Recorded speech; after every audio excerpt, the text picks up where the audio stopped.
What's up, YouTube? This is G-Rod83, and I'm about to do another video. I haven't done a video in over 2 months. My last video was stand up for WWE, but I'm here. I'm back, and I'm here to do another video. And I want to talk about the life and career of Jake the Snake Roberts. After 35 years, he finally retires from pro wrestling. And I just found out that his dad passed away a couple of months ago. And he always said he wanted to be better than his dad, and he wanted to prove to his dad that he could do it, that he could be a pro wrestler and have a better career than his father ever did. And he surpassed his dad. He accomplished what he wanted to do. And Jake the Snake Roberts was wrestling for 2CW, an indie promotion, and he had a speech where he did a speech on his retirement, and he said that his dad passed away, that he missed his dad, and that he really cared about his dad. But I don't know why he cared about his dad. His dad never gave a fuck about him. His dad took him outside of his house and shot him with a pellet gun, and Jake the Snake Roberts flew a couple of feet away.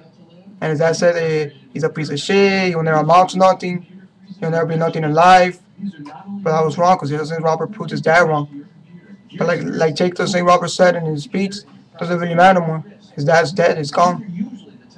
But that's life, you know. And he wrestled from 1986 to 2010.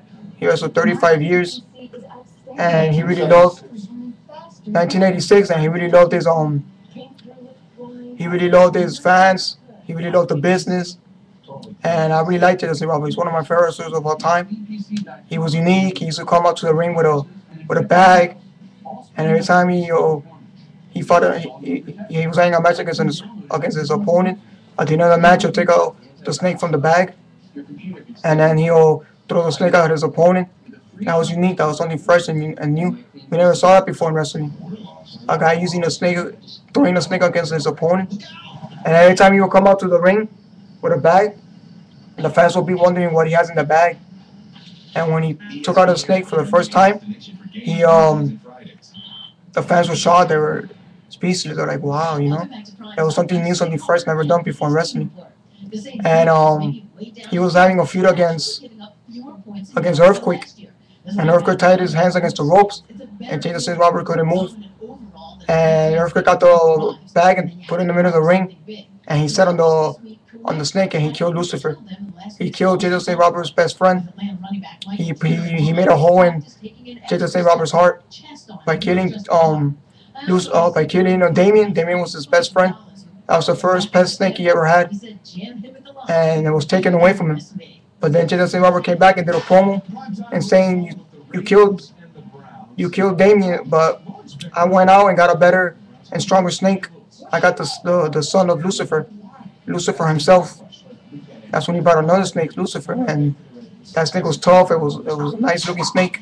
It was unique, and he had a lot of feuds against the Honky Tonk Man, against Hulk Hogan, and one of my favorite feuds that he ever had was against Rajan Recruit, because he fought he had a great story. Rajan Recruit used to come out every week and call a girl to the ring and kiss her in the mouth. And he tried to do the same thing with Cheryl Roberts. Cheryl Roberts was the actual wife of Jake the Snake Roberts in real life. It wasn't part of the story. In real life, they were married, and they put Jake the Snake Roberts' actual wife in real life in a storyline. And he came out and asked her, hey, do you think I'm the sexiest man alive? And she said no. And then Rajan Recruit asked her, who do you think is the sexiest man alive?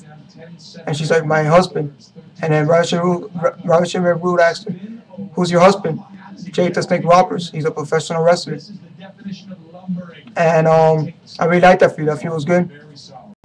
But Jake the Snake Roberts, growing up as a kid, his life wasn't easy.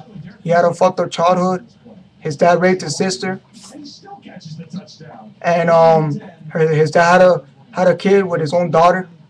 You know, his dad was really messed up in the head. He wasn't right in the head, and he was really fucked up. And Jake the Snake Roberts wanted to be better than that. He said he never wanted to be like his dad. But every time his daughters, Jada St. Robert's daughters, go and hug him, he doesn't want them. He doesn't want them to hug him because he said he has the thought of his dad in the back of his head. If you see the Jada St. Robert DVD, you can see the whole story.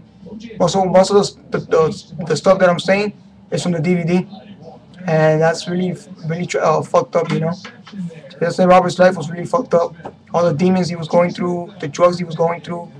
He was in rehab to try to stay off of drugs, but every time you get out of rehab, he'll go back to doing drugs like painkillers, coke, all that stuff, you know. And his life hasn't been easy, but his career as a pro wrestler was great. He had one of the best careers out there. He wrestled for 35 years, and I don't really think he could complain as his pro wrestling career. I don't think he could really complain because he was unique. He was different from everybody else. He's the smartest man in pro wrestling. He's the smartest man. Yeah, he had more psychology than anybody in pro wrestling history. And I really like the way he talked. He didn't really have to scream in his promos. He talked real low. He didn't have to yell and scream in his promos. He really talked real low in his promos. And I like his pit. I like the Snake Pit. Is the show he had, the Snake Pit. He'll always have every week a different guest. Hulk Hogan, Kamala. He had Junkyard Dog. And I really like his show, the Snake Pit. It was a good show. It was entertaining. And I really like Jake the Snake Roberts. The way he adopted with the fans. Because he really had that. Jake the Snake Roberts didn't really do much in the ring. But what he did do in the ring captivated the fans and had a big impact in wrestling because he was different from everybody else. And I really liked Jake the Snake Roberts. Jake the Snake Roberts had a really good career, and he's the first man to ever do the DDT. He's the inventor of the DDT because the DDT was his poison because he was a snake. So every time he'll lock you in with the DDT, he'll just drop you on your head, and that's a sick move. That's one of my favorite finisher moves of all time. The snake, the DDT was an awesome finisher because that was his poison because he was a snake. And one time they told him in the storyline that they wanted him to do a DDT outside of the ring to Ricky the Dragon Steamboat, but he didn't want to do a DDT outside on the concrete. He said that was crazy, that was dumb, he didn't want to do it. But they told him that he had to, and he did it. And he really gave Ricky the Dragon Steamboat concussion. He really landed him on his head. It was in the storyline. It was for real. Ricky the Dragon Steamboat really got a concussion. He was hurt for a couple of months. And that's why he didn't want to do it, because he said that he could injure someone like that. But they told him he had to, and he so went with it, so, you know. And Jada St. Robert was wrestling for 2CW, or indie promotion. And after 35 years, he announces his retirement. He has to hang up his boots because his health is not the same no more. He's older now. He's a lot slower. He's not what he was anymore. And he's done a lot for the business. And that's the life and career of Jada St. Roberts. I'm gonna miss him because I really liked him and I grew up watching him. And he was one of my favorites. Well, he's one of my favorite backers of all time. He had it all. He had what it takes to be a pro wrestler. But that's just me. That's my thoughts and me talking about the career of Jada Snake Roberts. And this is a G183, and I'm on YouTube. Peace.